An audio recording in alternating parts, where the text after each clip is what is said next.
Finally दोस्तों, जिसका सब्र पिछले 500 सालों से था, आखिरकार 22 जनवरी को होने जा रहा है। तो 22 जनवरी वो तारीख जब अयोध्या में प्राण प्रतिष्ठा की जाएगी। ऐसा पल जिसके लिए हिंदू बहुत सालों से सब्र कर रहे थे, जिसके लिए इतिहास में हजारों भक्तों ने अपनी जान गंवा दी थी।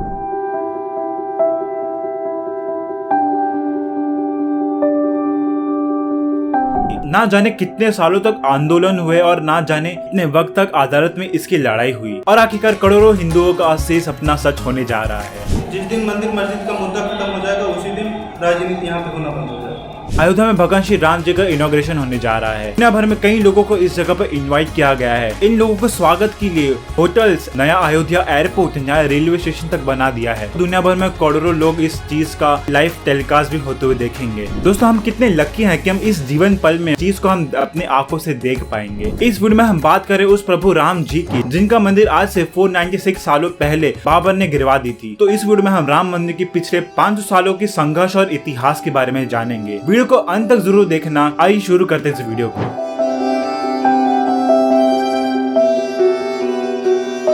साल 1528 में बाबर ने श्री राम जी के मंदिर को गिरवाकर मस्जिद बना दिया था। वरना 1528 की पहले की बात करें तो कहानी कुछ और थी। लेकिन जब 1528 का वक्त आया, बाबर की सेना अयोध्या आ पहुंचती है और ये कहा जाता है कि बाबर के कहने पर मुगल अंपायर के कमांडर मीर बाकी ने उस जगह पर मस्जिद बना दिया था, जिसे बाद में बाबरी मस्जिद नाम दिया गया। ये एक ऐसा टाइम था जिस वक्त मुगल अंपायर का राज चल रहा था और फिर 189 सालों तक यहाँ का ज्यादा कुछ जिक्र नहीं किया गया। लेकिन फिर 1717 में जयपुर के राजा जय सिंह मानते थे कि ये जगह हिंदुओं के लिए बहुत ही ज्यादा महत्वपूर्ण है और वो कोशिश करते थे कि मस्जिद और उसके आसपास की जगह हिंदुओं के लिए हो जाए, लेकिन वो ऐसा नहीं कर पाते। लेकिन मस्जिद के पास ही एक राम चबूतरा बनाया जाता है ताकि जितने भी हिंदू हैं वो वहाँ पे आके पूजा कर सके। European geographer Joseph typhoon Taylor, जो कि भारत में 1943 से 1785 तक रहे हैं और काम कर रहे हैं, उन्होंने भी अपने बुक में राम चबूतरा में होने की बात की थी। मंदिर को गिरे 280 सालों से भी ज्यादा हो गया था और हिंदू भक्त इससे बिल्कुल भी खुश नहीं थे कि कैसे यहाँ पर मंदिर को गिरा के यहाँ पे मस्जिद बना दिया गया। फिर 1838 में ब्रिटिश मोंटगोमरी मार्टिन बताते हैं कि मस्जिद में जो पिलर्स थे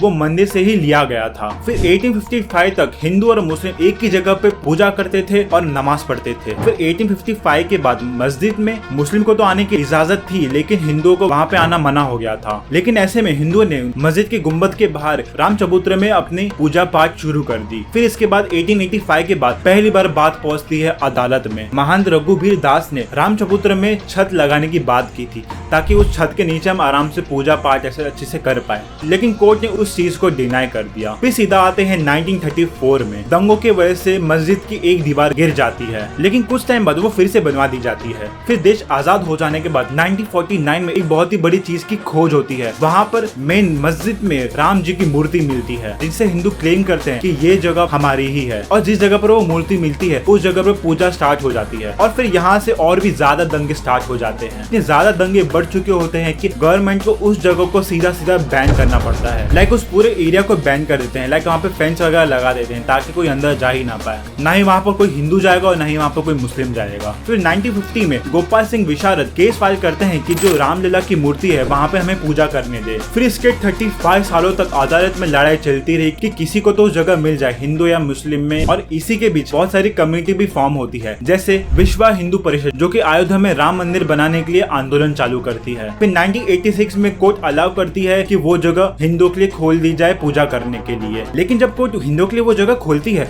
तो मुस्लिमों को बुरा लग जाता है कि इनको पूजा करने दे रहे और हमारा क्या, और मुस्लिम्स को लग जाता है खराब और उन्हें आता है गुस्सा, जिसके अगेंस्ट मुस्लिम भी एक कमेटी फॉर्म करती है जिसका नाम होता है बबरी मस्जिद एक्शन कमेटी। और फिर ये भी कमेटी कहने लगती है कि हमें भी इस जगह को दो, सिर्फ हिंदुओं को क्यों दिया गया। फिर 1990 का वक्त आता है, तब सिचुएशन और ज्यादा क्रिटिकल हो जाती है। होता यह है कि बीजेपी के लीडर LK अडवाणी सोमनाथ से अयोध्या के लिए एक रथ यात्रा शुरू करते हैं और ये रथ यात्रा के वजह से दंगे फसाद और बढ़ जाते हैं और उनको बिहार में अरेस्ट कर लिया जाता है। और जिस दिन रथ यात्रा का अयोध्या में समापन होना था, उस दिन वहाँ पे कई तादाद में कार सेवक आ जाते हैं और झंडा फहराने लगते हैं। और भीड़ को काबू करने के लिए उस समय के chief minister Mulayam Singh Yadav UP police को ऑर्डर दे देती है कि कार सेवकों पर अंधाधुंध फायरिंग कर दो, जिसकी वजह से कई कार सेवक मारे जाते हैं। फिर 6 दिसंबर 1992 में कई हजारों तादाद में कार सेवक आते हैं मस्जिद में और मस्जिद को पूरा गिरा देते हैं। और उसके बाद से दंगे सिर्फ उस एरिया के आसपास हो रहे थे, लेकिन उसके बाद पूरे भारत में दंगे फसाद और ज्यादा बढ़ जाते हैं। तो अभी तक आपने देखा कि 90s का वक्त बहुत ही ज्यादा क्रिटिकल पीरियड था, लेकिन फिर जब बीजेपी की सरकार वापस आती है जिसके पीएम बनते हैं अटल बिहारी वाजपेयी, 2002 में बीजेपी की गवर्नमेंट थोड़ा ज्यादा सेंटर के कंट्रोल में आ जाती है और पीएम एक विभाग बनाते हैं जिसका नाम होता है अयोध्या विभाग। अयोध्या विभाग का सिर्फ एक ही काम होता है कि ये जो भी हिंदू मुस्लिम के प्रॉब्लम है इसको आपस में रिजॉल्व कर दो, आपस में सेटलमेंट कर लो। फिर 2003 में ASI archaeological survey of India को इस जगह पर रिसर्च करने को देते हैं ताकि पता चल सके कि वो जगह एक्चुअली में किसकी है। और ASI अपनी रिपोर्ट में साफ साफ कह देती है कि मस्जिद के पहले यहाँ पर एक मंदिर हुआ करता था। ASI की रिपोर्ट ऐसा पहला साइंटिफिक प्रूफ था जिसके बाद सच में साबित हो जाता है कि वहाँ पे सच में हिंदू मंदिर ही था। फिर 7 साल बाद 30 सितंबर 2010 में इलाहाबाद हाईकोर्ट ये डिसीजन देता है कि सबसे पहली चीज जहाँ राम मूर्ति मिली थी तो हम वो राम लला विराजमान को दे देते हैं, और फिर जो सीता रसोई और राम चबूतरा है